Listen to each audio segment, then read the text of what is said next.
그 다음에 하이햇을 한번 볼 건데, 지금 제가 딱히 레벨을 만지지 않으면서 작업을 하고 있죠. 근데 그건 왜 그러냐면은 전 애초에 지금 이 드럼들을 전반적으로 제가 원하는 레벨대로 다 맞춰놨어요. 근데 만약에 여러분들이 직접 작업을 하시거나 아니면은 드럼한 걸 녹음을 받아왔을 때 이 밸런스가 안 맞는 경우가 굉장히 많아요. 그래서 이렇게 사실 EQ를 하기 전에 먼저 선행돼야 될 것들은 이런 식으로 킥과 스네어와 탐과 드럼을 이렇게 그룹 트랙으로 잘 나눠주는 거랑, 그 다음에 애초에 내가 들었을 때 이 정도 레벨이면 괜찮을 것 같아 라고 하는 밸런스를 맞춰주는 겁니다. 그 맞춰주는 요령은 사실 녹음되는 상황이나 쓰고 있는 가사 악기에 따라 너무 다르기 때문에 무엇이 정확하게 맞다라고 보기가 되게 어려워요. 근데 그래도 전 제일 좋다고 생각하는 거는 소스들이 각 역할을 잘하고 있는 거라고 생각하는데, 이게 너무 당연한 말인데 이게 잘 지켜지지 않는 부분이 바로 오버헤드에서 많이 안 지켜집니다. 특히 가상악기는 소리만 좋으면 장땡이라고 생각하기 때문에 오버헤드에서 소리가 굉장히 이상한 경우가 많거든요. 심지어 녹음실에 가도 세팅이 잘못되어 있으면 스네어가 왼쪽 마이크에 너무 크게 녹음이 된다던가, 아니면 심벌 소리를 제대로 담지 않고 탐이나 스네어만 많이 들어가 있는 오버헤드가 나오는 경우도 종종 있는데, 사실 가상악기 같은 경우에는 그런 부분에서 좀 자유롭죠. 왜냐면은 그냥 오버헤드에서 내가 원하는 소리, 심벌이 꽤나 크고 탐도 꽤나 잘 들리고 스네어도 꽤 큰 소리, 하지만 심벌이 제일 큰 그 상태를 인위적으로 만들기가 굉장히 좋아요. 그렇기 때문에 오버헤드를 디자인을 최대한 잘하는 게 사실 EQ를 하기 전에 선행되어야 될 거긴 합니다. 말 나온 김에 제가 만들어 놓은 오버헤드 한번 들어보면은,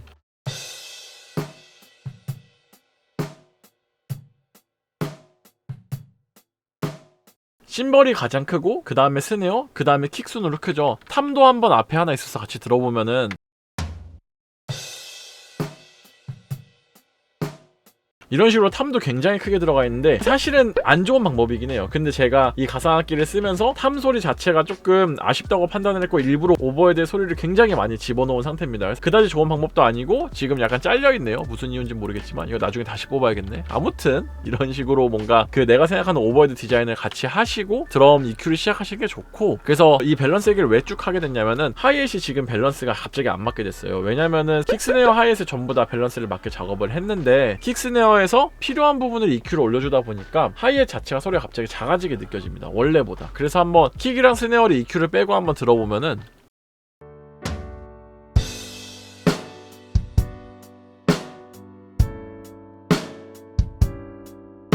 얼추 맞아 들어가는 것처럼 느껴지는데, 킥하고 스네어의 EQ를 다시 켜보면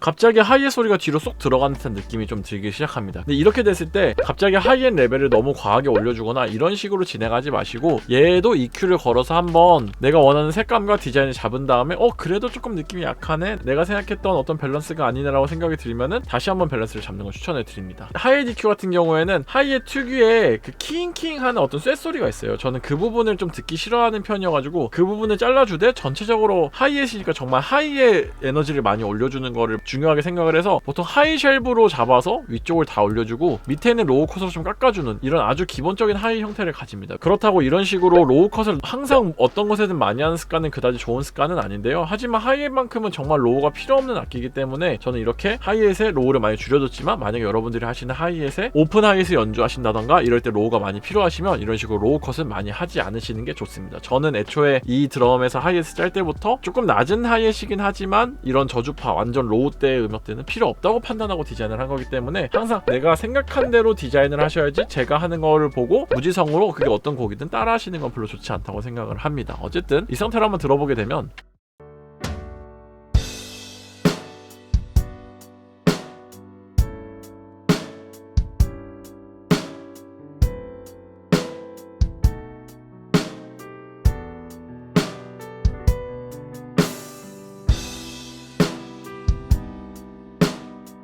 전반적으로 되게 좋아졌고, 제가 아까 얘기했던 키잉키잉 하는 소리도 사실은 전에 좀 제거를 해놓은 상태여서 별로 안 들리는데, 만약에 하이에서 이렇게 다 같이 들었을 때 티가 안 나면 그냥 넘어가시면 되지만, 하이에서 칠 때마다 뭔가 내가 원하지 않은 킥킥 하는 뭔가 쇠가 울리는 소리가 들린다 그러면 그 부분은 스네어의 링잉을 제거했던 것처럼 꼭 제거를 하시고 진행하시는 걸 추천해 드립니다. 그 다음에 탐까지만 한번 다뤄볼 건데, 탐은 우선 탐이 많이 나온 부분을 한번 들어봐야겠죠?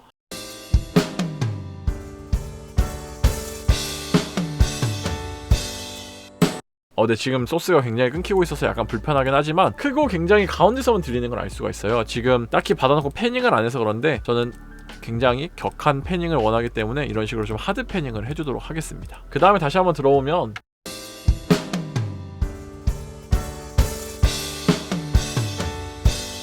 이런 식의 디자인이 나오고 있는데 사실 저는 이 상태에서 안 건드려도 된다고 생각해요. 이런 소스는. 왜냐면은 내가 원하는 만큼 지금 탐의 디자인이 충분히 똥덩거리면서 많이 나오고 있기 때문에 안 건드려도 된다고 생각을 하는데, 저는 여기서 제일 조심해야 되는 부분이 어떤 게 있냐면 특히 플로어 탐, 세 번째 탐 같은 경우에는 굉장히 킥이랑 부딪힐 여지가 많습니다. 그래서 이 부분을 꼭 한 번씩 체크를 해요. 만약에 내가 원하는 탐 디자인이 안 나왔다면 EQ를 걸어서 뭔가 디자인을 해야겠지만 그 전에 이 플로어 탐과 킥의 상관관계를 먼저 생각을 합니다.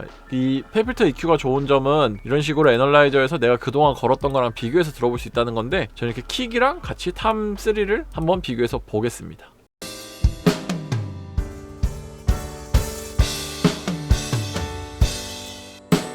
지금 보시면은 이 플로어탐도 60Hz 에너지를 가지고 있다는 걸 볼 수가 있죠. 물론 오른쪽에서 나가는 거긴 하지만 이렇게 되면은 이 플로어탐의 느낌이 훨씬 더 묻히거나 아니면 이 60Hz 부분이 너무 과하게 부밍이 돼서 나중에 마스터링까지 올리고 나면은 서로 아무 소리도 안 들릴 수가 있어요. 그 60은 킥이 확실히 가져가고 이 중간에 있는 데를 플로어탐이 좀 자리를 차지하겠다는 생각으로 이런 식으로 에디팅을 한번 해주겠습니다. 그러면은 이 비좁은 로우를 서로 나눠 가질 수 있는 상황이 되는 거죠. 제가 학생들한테 정말 많이 하는 이야기가 있습니다. EQ랑 컴프는 어디까지 도구입니다. 이게 마법처럼 뭔가 바꿔줄 것 같지만 실제로 그럴 수도 있기도 하지만 사실은 그냥 단순히 서로의 자리를 피해주고 보컬이 돋보이게 해주고 같이 어울리게 해주는 도구일 뿐인데, 어떤 특별한 규칙이 있고 무조건 뭐 6dB 이상 올리면 안 되고 이런 로우도 이렇게 무슨 유치하게 60, 80, 100으로 나눠 라고 하지만 사실 이것보다 직관적인 게 없어요. 특히 나중에 뭐 세츄레이션이나 R베이스라든가 뭐 이런 특이한 것들을 사용하게 됐을 때는 얘기가 달라지겠지만 EQ랑 컴프만 좀 이해하고 있는 상황에서 믹싱을 하게 됐을 경우에는 단순하고 유치하게 시야를 잡아가지고 하나하나 디자인을 해가는 게 훨씬 더 여러분들의 믹스가 차근차근히 실력을 쌓아가는 데 도움이 많이 될 겁니다. 그래서 60을 좀 많이 내려주고 그 다음에 80을 조금 많이 올려서 이 탐의 디자인을 한번 좀 바꿔주겠습니다. 비교해서도 한번 들어볼게요.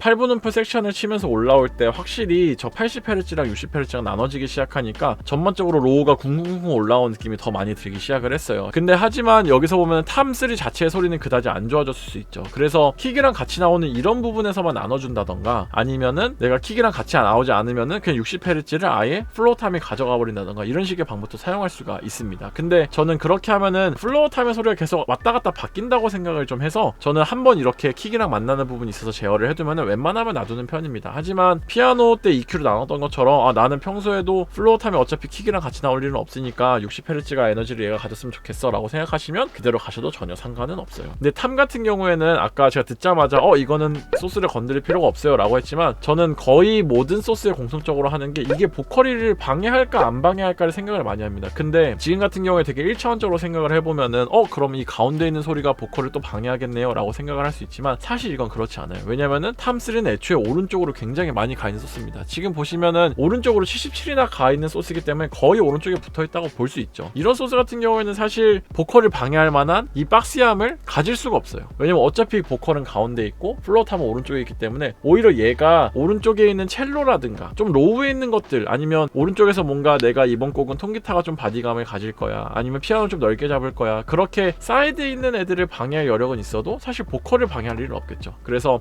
내가 그 보컬이 나오는 부분들을 신경 안 쓰고 올려도 되겠다라고 판단을 하셔도 당연히 상관이 없습니다. 오히려 이렇게 돼야 소리가 더 풍부하게 차겠죠. 근데 이 탐2는 꽤나 센터에 가까운 이미지이기 때문에 저는 얘 같은 경우에는 보컬을 좀 방해할 수 있는 여지가 있다고 생각을 합니다. 그래서 저는 얘에서는 딱히 다른 이미지는 만져주지 않더라도 살짝 이 보컬이 나오는 에너지는 살짝 파주도록 하겠습니다.